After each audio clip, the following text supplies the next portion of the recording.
Yan mga paps, good morning sa inyong lahat mga paps ha. Magandang araw po, happy Valentine po ulit sa inyong mga paps. Ayan. Samahan nyo po ako mga paps ha. Uwi na po tayo dahil natin na po natin yung aking mga anak ko sa kanilang mga trabaho.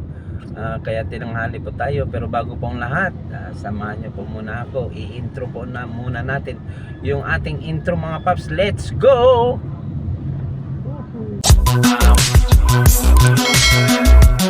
Paps, dito na tayo sa may Diliman po. Medyo okay na po yung ano dito, yung traffic po, wala na po yung counterflow, inalis na po dito. So ibig sabihin po, maluwag na po yung daloy po ng traffic ko sa kabila, yung galing po ng Fairview. Yan. Tayo po ay papunta po ng Fairview, Batasan po. Kaya ganito po yung ating madatnan po dito, yung okay po ang daloy po ng traffic ko, kaya wala pong problema. Medyo maambon lang po mga paps ha. Happy Valentine po ulit sa inyong lahat ha. Sana ma-happy po kayo, mag-celebrate po kayo. Isipin nyo na lang po na kayo ay binata at dalaga pa, ano, kahit kayo ay mag-asawa. Huwag po natin kalimutan na tayo po ay nagmamahalan, na i-enjoy lang po natin yung ating buhay habang tayo po ay buhay pa. Ayan mga paps, nandito tayo sa bahay.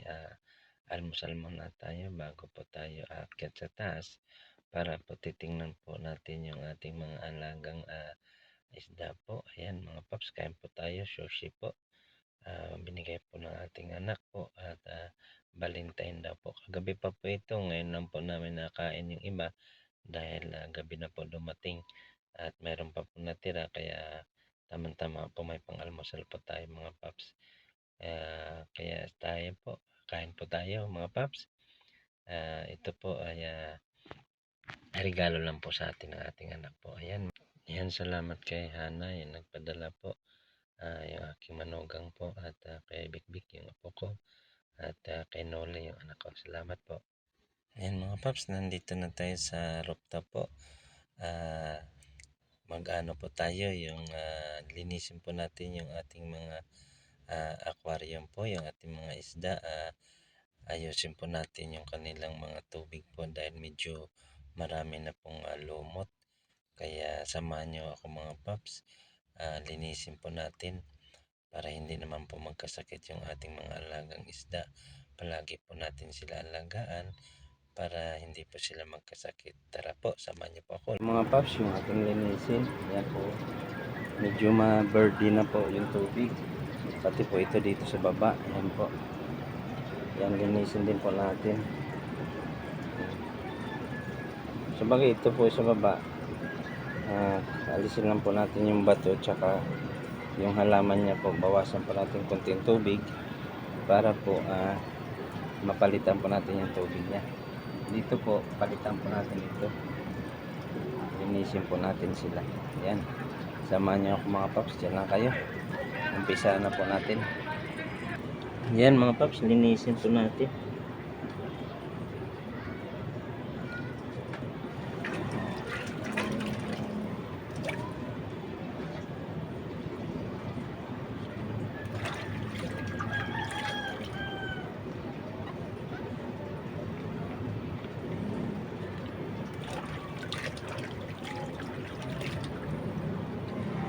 Yan mga paps, dami po nila.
Ayan mga paps, medyo nalinis na po ng konti.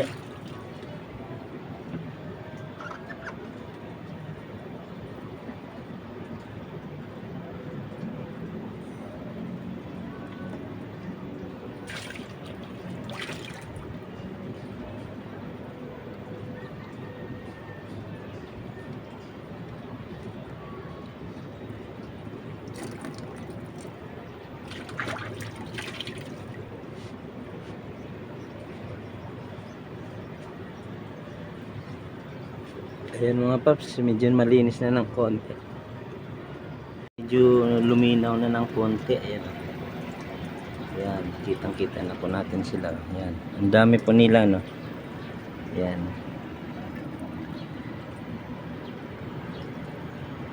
Ayan mga paps, dami na nila. Yan na po yung ating 2 weeks na mga fry. Ito naman yung ating 2 weeks na mga fry. Yan, malalaki na rin po sila. Lilinisin din po natin.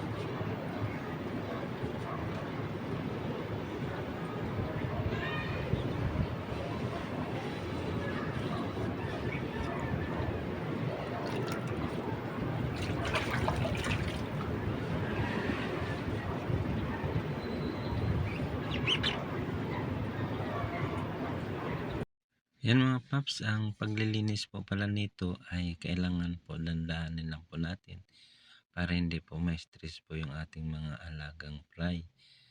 Dapat po ay alisin po natin yung mga lumot po, pero dandahan lang po ang pag-ano po. Gamitan po natin ng sponge po na may gaspang po, snap foam.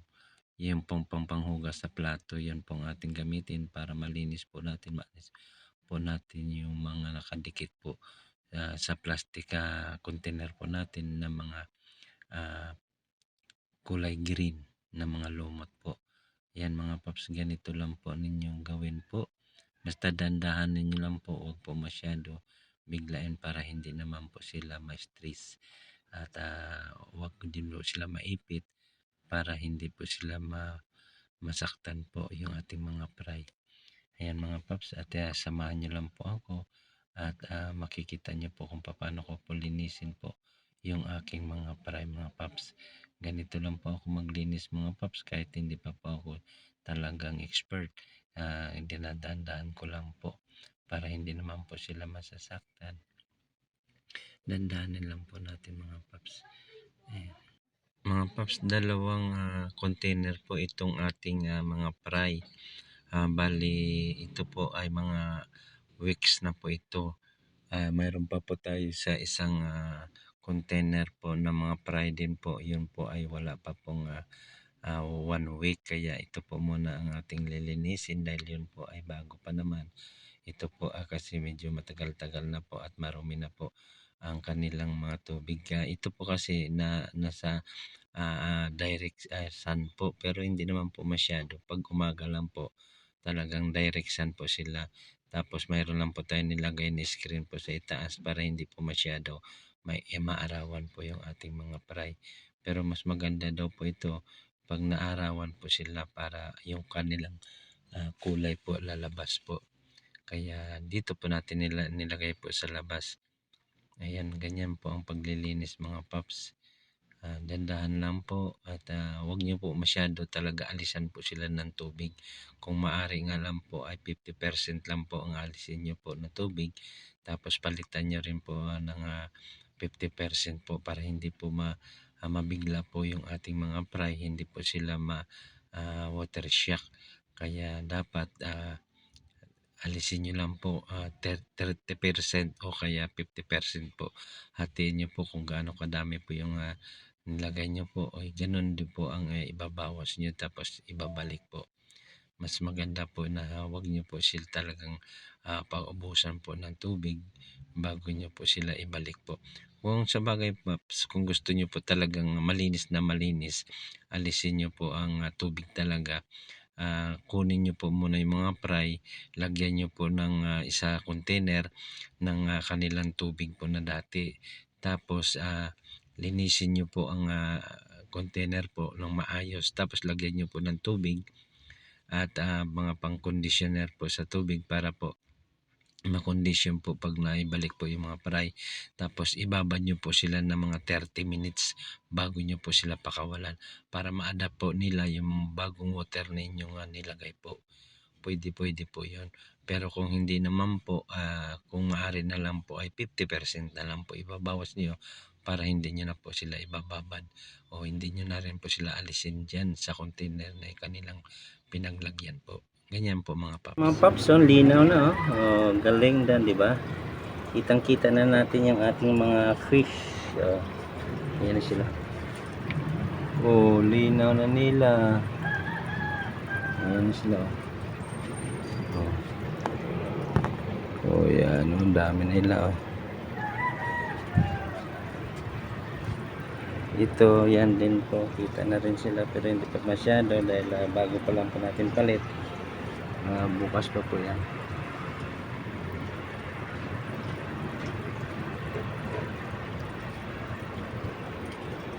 Hindi na nakita na sila.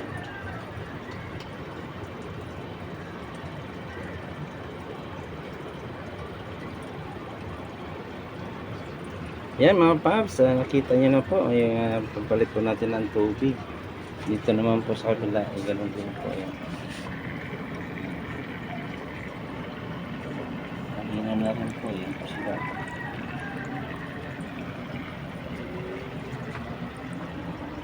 Malilinaw na po, malilinis na yung ating mga aquarium. Yan mga paps, okay na, malinis na. At atin na nilagyan ng ano. Malinis na sila. Yan. Yan mga paps, nilagyan natin ng labarak pero nasa lagay na ng ano, plastic bottle para hindi po magkalat. Ayan. Yan po. Yan po ang ating ginawa. Ayan mga paps, tapos na po tayo sa paglinis sa ating mga aquarium. Maraming salamat po sa inyo pagsama mga paps. Maraming salamat. Thank you po.